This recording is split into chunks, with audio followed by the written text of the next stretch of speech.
And we're back here with Terah Lawyer. I think I just dropped her Coke under the table, but That's we're all right. We're Nobody all can right. see that. It's under the table. Terah, like I said, our team, our new team at Crop Organization, super excited to have you on as our leader, as our executive director, visionary. Just being able to work with you in the last 3 months, I've really appreciated your authentic leadership, servant leadership, humble style, the way you connect with us, the way you care about us. There's an old John Maxwell quote that says, people don't care how much you know unless they know how much you care. I knew that immediately from you. I got sick recently with my wife right after Christmas with bronchitis. And, we've been pretty driven here over the last few years and haven't really taken too much time off doing this work that we love. But you said something to me that was really meaningful. You said, I'm going to do something for you that somebody did for me at one time that was an employer. And you said that I'm ordering you to take the week off to rest and to get ready. And that meant a lot to me and to my wife and family because it told me that you cared about my well-being. And I appreciate that. We appreciate that. And I think that with leaders who love their people, we're going to go a long way. I have full confidence in you and in the mission work, of course, but in the way that you care about people. To me, that is of primary importance. And I just wanted to start off by sharing with our audience. And I shared a minute ago who our audience is, but sharing with them, where did that heart come from for you? I think all the way back to when I was young, and I've always been drawn towards individuals who are differently able. And I would say the first population or the first group that I was drawn to was individuals in the deaf community. Mm. And I didn't want people to treat them differently because they were differently abled.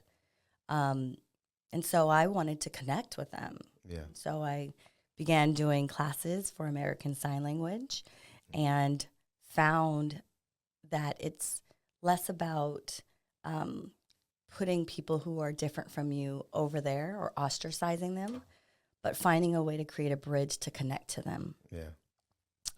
And so that was pretty much a really foundational moment in my growth that really informs my own values as a person. Fast forward, I get impacted by my own poor choices and become incarcerated.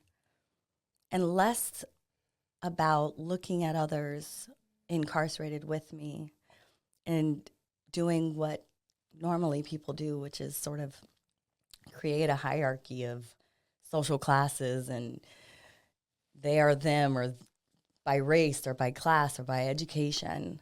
I wanted to find that common ground where we were all connecting and we were all hurting.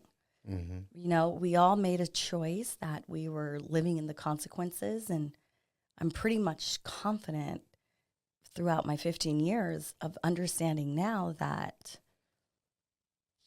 everyone that was in prison did not get there by being their best selves. Right. They were unhealthy at a moment in their life, whether it was from past trauma, whether it was from under the influence of drugs or alcohol, whether it was a mental illness that had gone untreated. And you think about what happens inside of prison is a culture that's very punitive and not healing or empowering. And a very pivotal moment of recognizing this happened when I went to Norway and Finland on a prison tour to really evaluate and assess and observe how in the world did this country, reduce their prison population in half of the time, and what is it going on here? And it was so human-centered that I thought it was a smokescreen. Wow. And I ended up having a moment where I needed to go into the bathroom and just weep for the lack of humanity we have in our prison systems and the lack of humanity that we have in our culture. We're a very punitive culture. You think about a child who does something wrong. What does the parent do? They either take something away from them, right? Or they put them on timeout. And we do that to our adults, both in fold.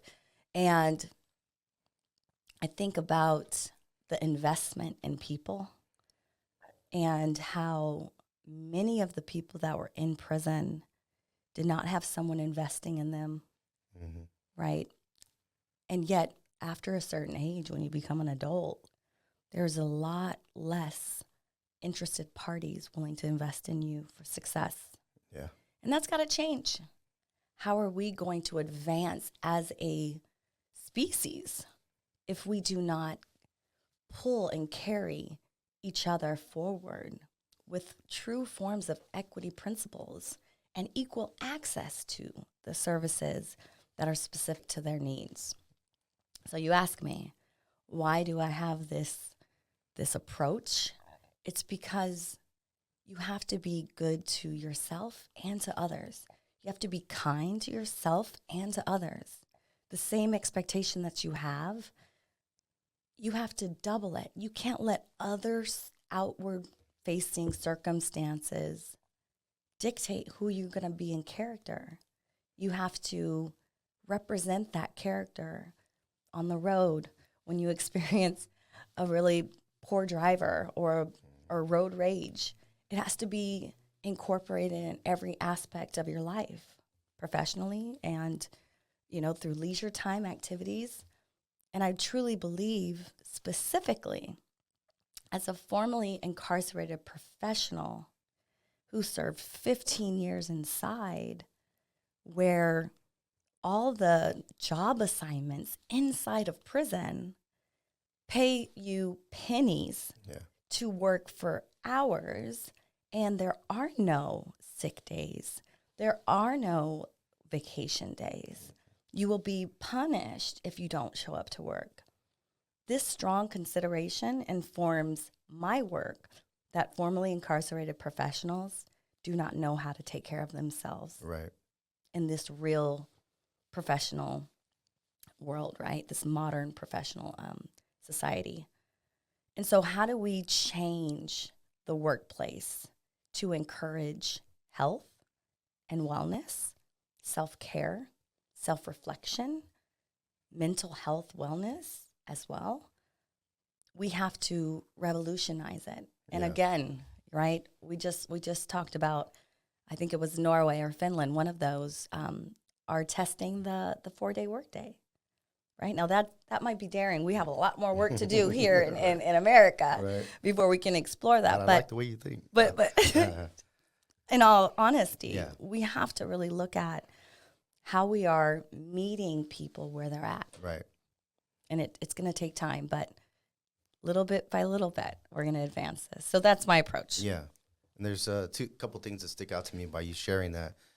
The first is, I think about the freedom that we're offering people through leadership development, digital and financial literacy, housing, stipends along the way, and careers where they can earn a livable wage.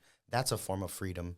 But you're talking about also, and maybe that is crop organization's secret sauce, offering another form of freedom. I like to say I had to get free on the inside before I ever got free on the outside.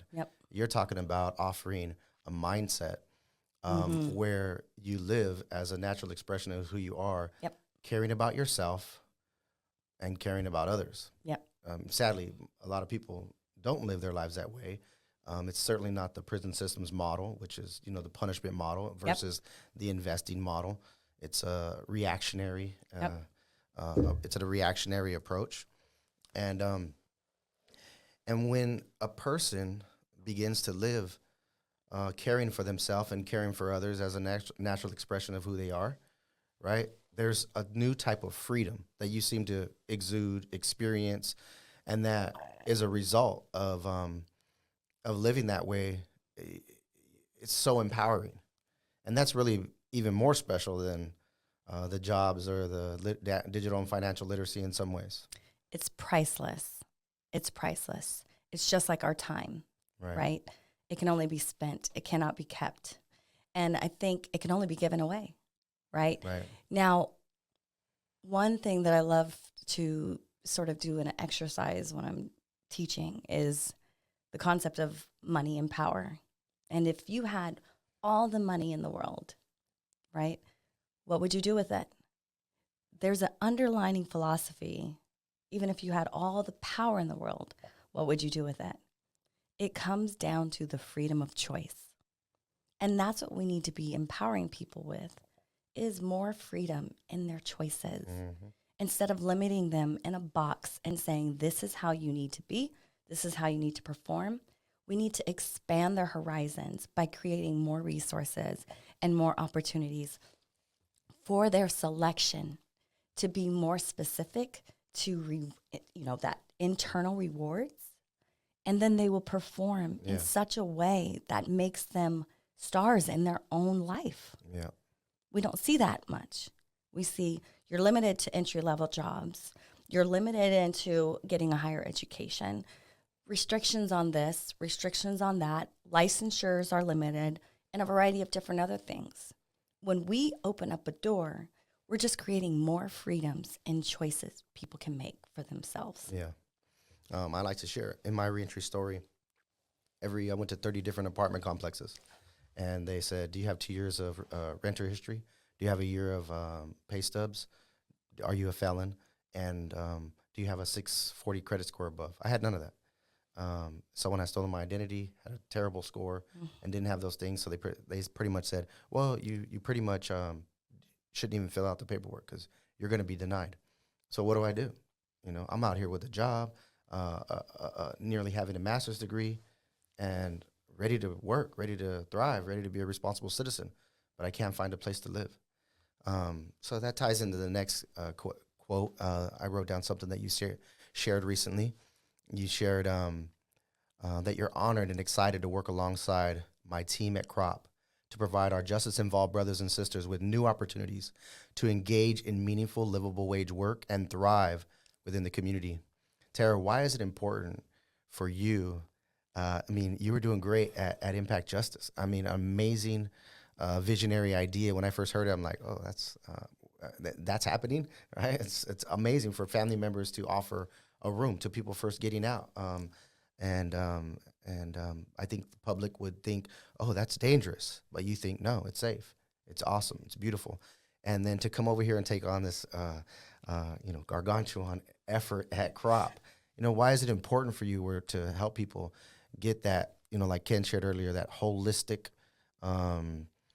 program where the mindset, the digital literacy, financial literacy, jobs, careers, and all the implementation process? Why is that why are you passionate about that? It's paramount.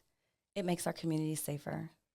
It makes families closer, creates family reunification.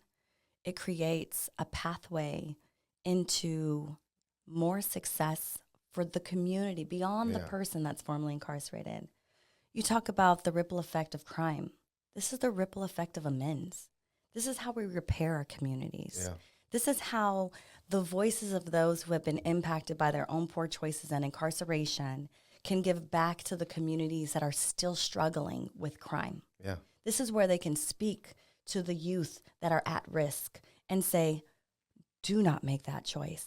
This is really the reality of what that choice can lead to. Absolutely. Let me show you something different. Because every person that I've seen any CBO and organization invest into, something happens in them and they turn around and invest in their community. Mm-hmm. They turn right back around and give it back and pay it forward. And the ripple effect takes place in such a phenomenal way that even researchers can't wrap their brain around it. This is when you're talking about the human-centered piece. Yeah. When I look at you and I do approach you with more curiosity than judgment. Thank you. Right? I'm curious as to what makes Richard tick. I'm curious as to what makes anyone tick, because the curiosity keeps me open for learning, keeps me open for solutions to any of their problems that they may be experiencing. Right. And it makes us think innovatively in ways that are not based on tradition, because traditionally we've failed. Right. In various different ways. And so how do we think outside the box? You have to be radical. You have to be a little daring. Right. You have to be audacious. And in order to do these various different things, you have to be around a team of individuals who believe in something beyond themselves. Okay. That's awesome. So let's talk about that audacious unpacking of this program over the last year. For a lot of people who don't know, I mean, on our show, on the Prison Post, we definitely interview transformational. We interview formerly incarcerated people and currently incarcerated people, have them share their transformational stories. And like I shared earlier, people in the movement who are making a difference. But we sometimes unpack what we do at CROP. But I'd like to invite Terah to unpack what we'll be doing over the next year in the Bay Area in LA, if that's okay. Oh my goodness. Okay. This is the exciting part. All right. Right. Because And we're not just speaking about vision, we put action behind it. oh, we've been busy. We've been busy. Right. So we are excited this year to launch the most signature historic program in California. We've identified a building that we are currently getting painted into crop colors, and it's going to be our career campus in Oakland. Yep. We'll have housing for 50 individuals. And on the second floor of this incredible building is 4 different large classrooms, office space for all of our educators and staff members, a full-on commercial kitchen to provide meals, a gym, 2 outdoor spaces. And, you know, it's just amazing how when these doors open, the connections and the point of entry, working with federal probationers, county probation officers, state parole agents, correctional counselors inside of the prisons, transitional housing programs that have individuals that will be interested in a program such as this, they're going to have an opportunity to take 12 months and really focus on themselves. Right? We're talking about personal leadership development for the first 3 months, professional skills development, financial literacy, digital literacy, everything you need to know to shift your mind from whatever that institution taught you that is backward thinking and toxic, and really become healthy and prepared before we enter into that skills building, right? Where they choose a career track that is going to give them an incredible pathway into livable wage employment.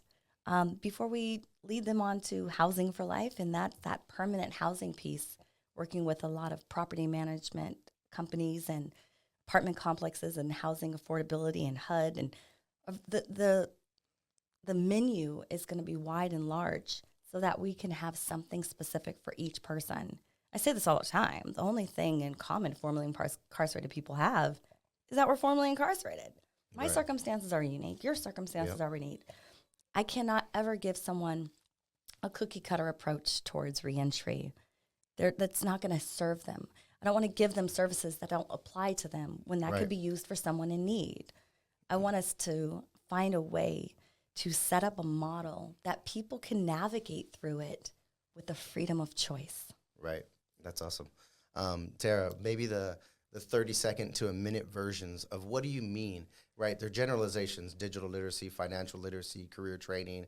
You know, do you mean truck driving? Do you mean getting behind a computer and learning, some type of software? So maybe unpack each of those types of trainings that they will receive, because it's not just willy-nilly. It's sort of some state-of-the-art type stuff. Yeah, we're talking UX design, right? We're talking product management.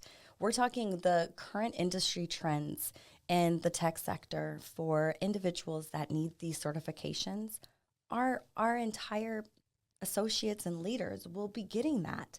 They'll be being able to be streamlined right into the talent pool that is currently out there.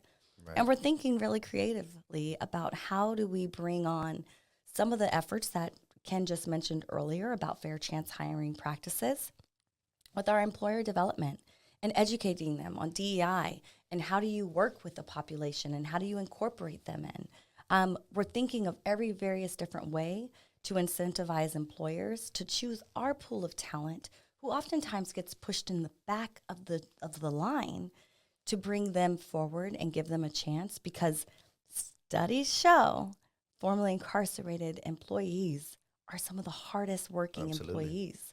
They are some of the longest lasting employees that go above and beyond because they have a lot to prove. And so we're excited for this work. Yeah, and maybe I'm out of the loop, but I don't know of another organization that actually hired a director of employer development to go and have the conversation. It's like when I first got out, oh, you can take this training, but after that, you're on your own to find a job. Yeah. We're not just leaving you on your own to find a job. We are actively working to find you the employment, and we have a director of employer development that's going to go out to hundreds of employers in the tech industry and help them shift their narrative and discover why it would be even far more advantageous to hire you, somebody who's formerly incarcerated us, than just being stuck with this stigma of people coming out of prison who don't want to work or just drug addicts. I mean, I haven't used drugs in I'm going to be 22 years in June, so I'm definitely not that guy. And then also with we actually will have Google trainers on site. When we talk about financial literacy, you're not getting a book like, when I was in prison the last 3 months, or like, here's learn about how to do a checking account and savings account. And it's this thick old book that I'm like, I got 3 weeks out. I'm trying to read that book. Right. I'll figure it out later. Right. We'll have actual bankers. Right. On site. Right. And what's interesting, and not interesting, what is phenomenal is that our financial literacy coursework isn't just a book, like you said, that you read. We actually put it into practice. So our associates and leaders will be getting a stipend every month. They'll have their own bank account set up with a checking account and a debit card. They'll have a secured credit card so that they can build credit while they're with us, right? They'll have a savings account. So a portion can be set aside for them in preparation for independent living. That's awesome. Right? All of these various different things is set up for success. We don't want to just teach you digital literacy. We want you to have your own laptop so you can learn digital literacy. So they'll get their own laptop. Yes. Do you understand? So it's you get your own room, you get your own stipend, you get your own housing, and then we're going to be launching in LA as well. There won't be a housing component, but we know that there's individuals who are going to want all of these different services while they're living in the community.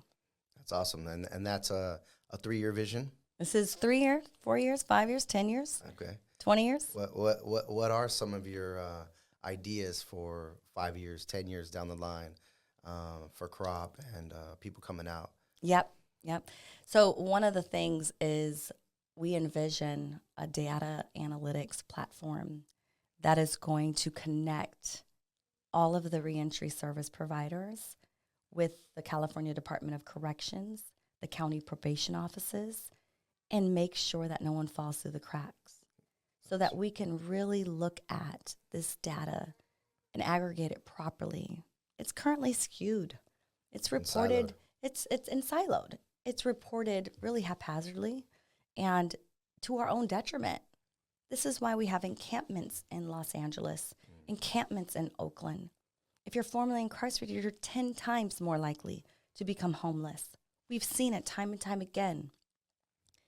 You give someone housing, you give them the resources that they need, and they most likely will thrive and blow your mind. So it's not even a matter of question at this point. It's a matter of practice. Absolutely. And we're ready to do it. Yeah, I love that CROP gave me an opportunity to make a livable wage. And I think about being able to give money to my sister and her kids who are all in elementary school for their school supplies and for their school clothes. And my parents, they visit me every 6 to 8 weeks while I was incarcerated. There's no way I could ever pay them back for all that they did and all that they are to me. But I was able to, as a gift, I wanted to pay their mortgage 1 month, and I was able to send them that and bring all kinds of Christmas gifts over the holidays. And why would I ever want to go back when I can do beautiful things like that? Versus if I was struggling in a minimum wage job, it would be very difficult for me to do that. So, Terah, we got a couple more minutes here, but love your heart for people. I believe that we're going to really leave a legacy of transformed lives. We don't want anybody to go back, and we want to provide all that they'll need to not go back. And whatever needs that we discover along the way that may be missing, like some of those long-term effects of being incarcerated for so long, we want to meet those as well. And so it's just awesome having you here. Thank you so much. And don't forget setting the stage to ensure that nobody else goes in. Yeah. Right? We got to save our youth. Yep. Invest in them as well. Breaking up the school to prison pipeline. Exactly. Yep. It's important. I had one last question for you, and I don't want to. It shouldn't be last. But as a formerly incarcerated woman, and now leader of this organization, what's your message for other formerly incarcerated women that are coming out, who can do things like you do, and then the last thing would be who can add value to the world, do what you do, whenever we think about or talk about prison, from my experience, I'm all over social media and all these different groups all the time. Most of the time it's focused around men. Most of the time the programs, the housing, everything's focused around men. Our program will be for men and women. You're an inspirational woman leader, and as a leader as well, but what's the message that you might have for them? And then lastly, if you'd talk to the camera for those watching this on the inside, the brothers and sisters still incarcerated, getting out, wondering could this be possible for me to be successful? What would you say to them? Yeah, I think first and foremost, women are the backbones of our families, right? And oftentimes when a woman is incarcerated, it tears at the fabric of a family. Absolutely. And because the ratio to women to men is very different, right? More men are incarcerated than women. There's less resources that are specific to women needs. Mm-hmm. And so how do we approach services to where they're equally distributed with a lens of sensitivity towards women needs? We do that one person at a time. And when it comes to any formerly incarcerated leaders, I believe that it is important to not just think big, but to dream and to plan. And usually what's a great sign of that is sit back and analyze what bothers you. Mm-hmm. When you look out your window, when you read or watch TV, those issues in our society that nag at you or keep you up at night, instead of complaining about it or being angry about it or judgmental, you have something in you that's calling for a solution to be developed. Mm-hmm.